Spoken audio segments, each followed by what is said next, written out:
Ce journal vous est offert par Afriland First Bank.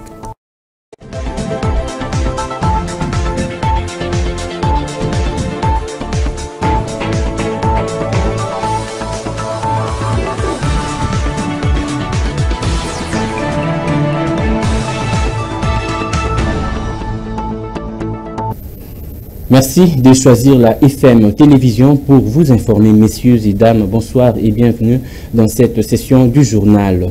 Adoption de la charte du règlement intérieur, convocation et fixation de la date du congrès de l'Union sacrée pour la nation. Telles ont été les matières au menu des échanges que le président de la République, Félix Tshisekedi, a eu jeudi dans la soirée avec les membres du présidium de sa plateforme politique au chapiteau du Pullman Hotel de Kinshasa. Réunis pour la troisième fois en moins de 2 semaines, les membres du présidium de la plateforme politique Union sacrée de la nation ont été ce jeudi 14 août devant le président de la République, Félix-Antoine Tshisekedi Tshilombo, haute autorité politique de cette formation politique au chapiteau du Pullman Hotel de Kinshasa. Le chef de l'État Félix-Antoine Tshisekedi Tshilombo et les présidiums de l'Union sacrée de la nation ont abordé plusieurs matières, parmi lesquelles l'adoption de la nouvelle charte, l'examen du règlement intérieur de l'Union sacrée, ainsi que la convocation et la fixation de la date du congrès de cette plateforme politique.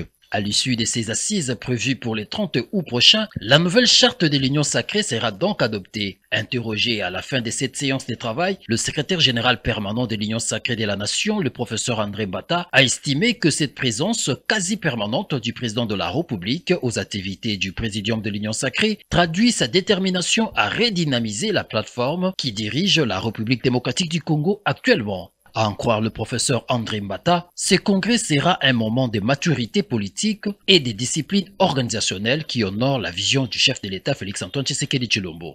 Nous venons de prendre part à une réunion du Présidium, une réunion présidée par son Excellence Félix-Antoine Tshisekedi Tshilombo, président de la République, chef de l'État et haute autorité politique de notre plateforme. Au cours de cette réunion, sous la haute autorité du chef de notre plateforme, le Présidium a adopté la charte. Il a également adopté le règlement intérieur. L'Union sacrée, vous le savez, nous avons toujours dit qu'il faut être du bon côté de l'histoire.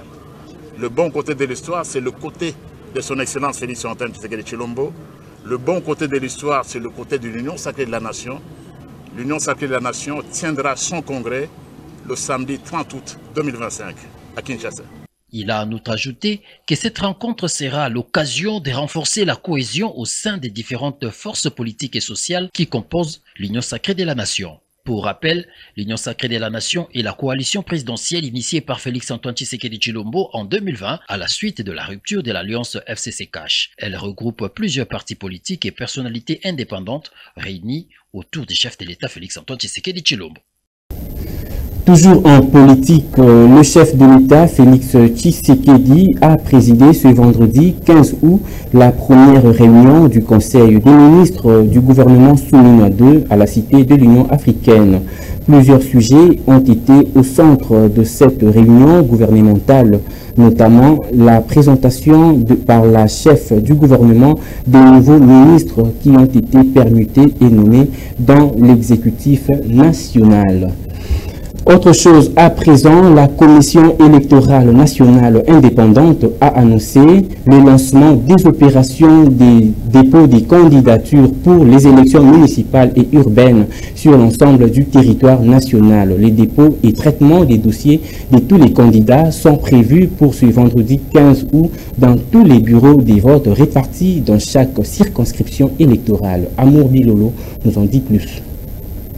Presque une année et demie après les élections présidentielles et législatives nationales et provinciales, la Commission électorale nationale indépendante annonce le début de l'enregistrement des candidatures pour les élections municipales et urbaines ce vendredi 15 août 2025. La CENI informe que ses agents ouvriront tôt le matin le bureau de réception et de traitement des candidatures dès que les moyens nécessaires seront disponibles. La centrale électorale s'engage par ailleurs au respect scrupuleux des délais fixés dans son calendrier électoral. Elle appelle tous ses partenaires et les parties prenantes à se mobiliser pour garantir les succès de ces élections. Elle fixe en outre les dates des scrutins municipaux au 9 octobre et urbains le 22 novembre 2025. Ce chronogramme est un rectificatif du calendrier électoral local, corrigeant ainsi une erreur matérielle qui s'est glissée dans sa note précédente du 22 juillet dernier. Ce calendrier précise également que les maires et leurs adjoints seront élus par les conseillers urbains. Selon son directeur de communication, Jean-Baptiste Itipo, ces échéances visent à asseoir une démocratie de proximité en encourageant la participation citoyenne dans la gestion locale.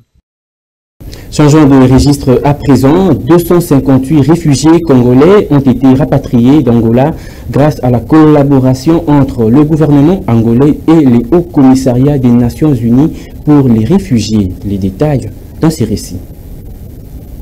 C'est dans le cadre de la collaboration avec les hauts commissariats des Nations Unies pour les réfugiés que le gouvernement angolais a procédé mercredi 13 août dernier au rapatriement volontaire de 258 réfugiés congolais vivant en Angola vers Chikapa dans la province du Kasaï. Ces personnes vivaient depuis plusieurs années au camp des Lovois dans le nord de l'Angola après avoir fui les violences de la milice Kamwina Sapu qui ont secoué la région du Kasaï. Les autorités congolaises au niveau provincial et national sont donc appelés à mettre en place des dispositions nécessaires pour accueillir ces familles et faciliter leur installation. Par ailleurs, les défis à relever restent importants, notamment en matière d'accès au logement, aux soins de santé et à l'éducation, afin de garantir une réintégration durable de ces rapatriés dans leur communauté.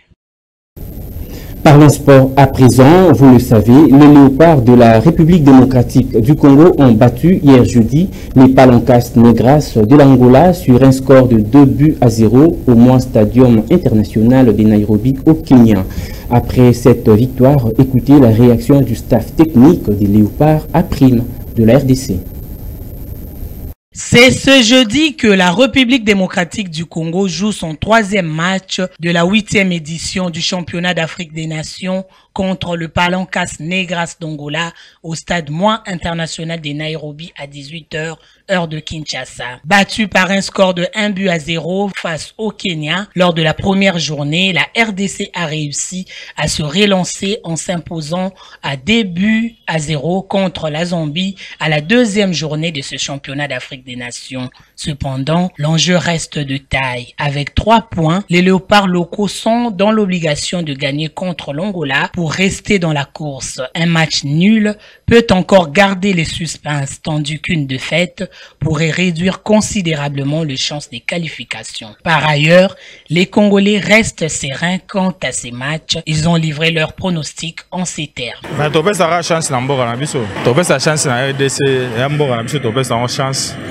Donc, il faut gagner même 2-0. Vraiment, RDC.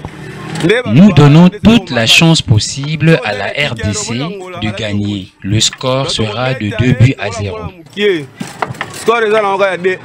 Bon, l'Angola est comme ce jeu de baby-foot, alors nous avons l'assurance que la RDC va le battre. Donc, il plaît qu'il neige, victoire des Abisso.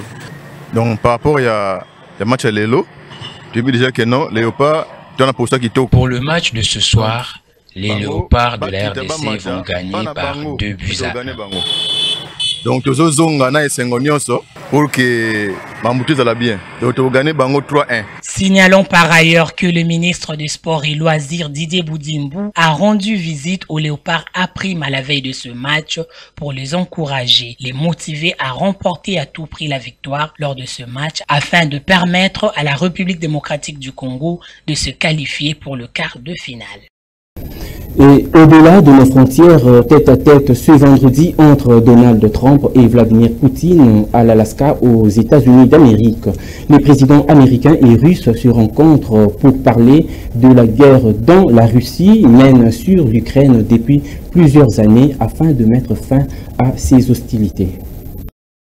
La rencontre de ce vendredi 15 août 2025 en Alaska entre Donald Trump et Vladimir Poutine a été décisif pour la suite de la guerre en Ukraine. Pour le maître du Kremlin, la simple tenue de cette rencontre est déjà une victoire, le plaçant au centre des jeux diplomatiques. Les revendications du président russe Vladimir Poutine, jugées inacceptables par Kiev, sont entre autres de mettre la main sur 4 régions partiellement occupées, à savoir Donetsk, Luhansk, Zaporizhzhia et Kherson, en plus de la Crimée annexée en 2014, et d'obtenir que l'Ukraine renonce aux livraisons d'armes occidentales et à rejoindre l'OTAN. Et le président russe devra revoir ses calculs, a dit Donald Trump, qui prend les commandes de la réunion et ne se laissera pas mener en bateau, a-t-il conclu. Le président américain Donald Trump, qui avait promis de mettre fin au conflit russo-ukrainien en un clin d'œil, n'a pas eu la tâche facile car le président russe ne lui facilite pas la chose jusque-là.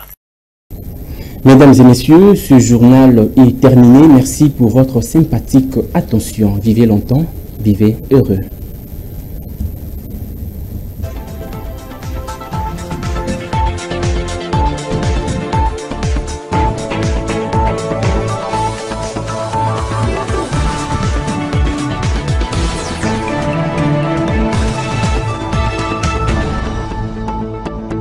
Le journal vous a été offert par Afriland Facebook.